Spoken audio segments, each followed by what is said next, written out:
Our next event is designed to test our Olympians' ability for creativity. We've asked each one to do an impersonation of one of the animals here at Creation Kingdom Zoo. Their performance will be based on creativity, delivery, and believability by yours truly. The winner will take home 500 points, second place 400, third 300, and the last place will earn 200 points. And with that, let's slither on over to the Reptile Sports Complex where Eva is deciding which animal to impersonate. Can I do Tucker and just slowly eat a carrot?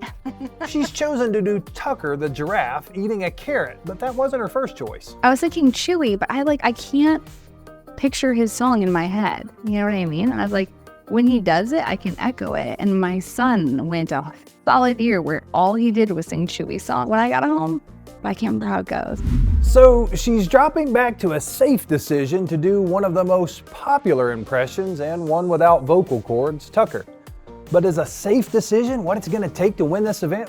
Let's find out if this is the winning strategy. Definitely expressing the prehensile nature of Tucker's tongue. Oh, and a good solid performance here today. The only question I had about her form was the laughing afterward.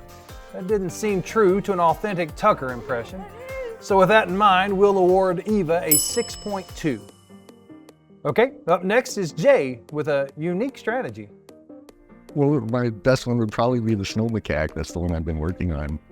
But I'd have to squat to impersonate it. For this impersonation, Jay decides the best strategy is to squat on the ground. See, Fuji, he just kind of sits there like this. So.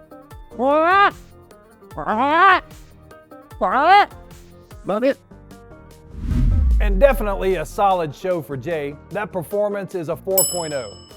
Our next competitor is Haley, and she's made a bold choice. I'm a reptile person. My favorite child, I know this is going to sound weird and everybody because I am a reptile person. My favorite baby here at the zoo is Tubby, our red tegu. And every time I feed him, he'll eat, and then he literally just falls asleep in his lettuce. Like the whole time. I don't know why. It's like Thanksgiving every day when I feed him because he'll get a full belly and then goes to sleep in it. And with that, Haley prepares for the competition by placing corn and water dishes on the floor. And now it's time for her impression. So I'm going to impersonate somewhat eating this corn, not really because it's not cooked. And then I'm going to take a nap because I'm an adult and I feel like we need sometimes. So.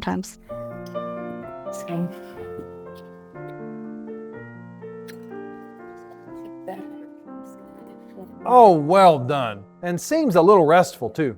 My impersonation of Tubby, because this is what he does. He just takes a nap with his corn. Brilliant move by Haley.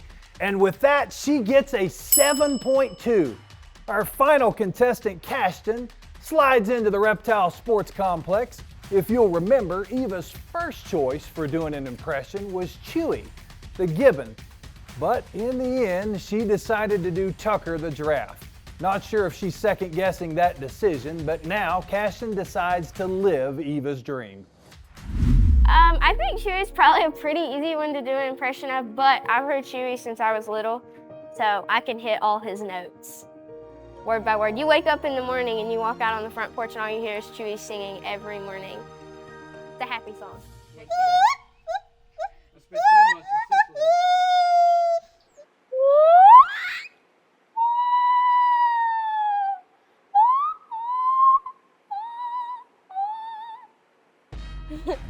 Well done. That was definitely Chewy's song that he sings to his mate Molly.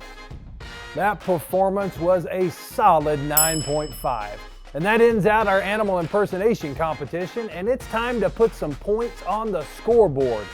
Eva came in quietly with a 6.2 for her Tucker impression.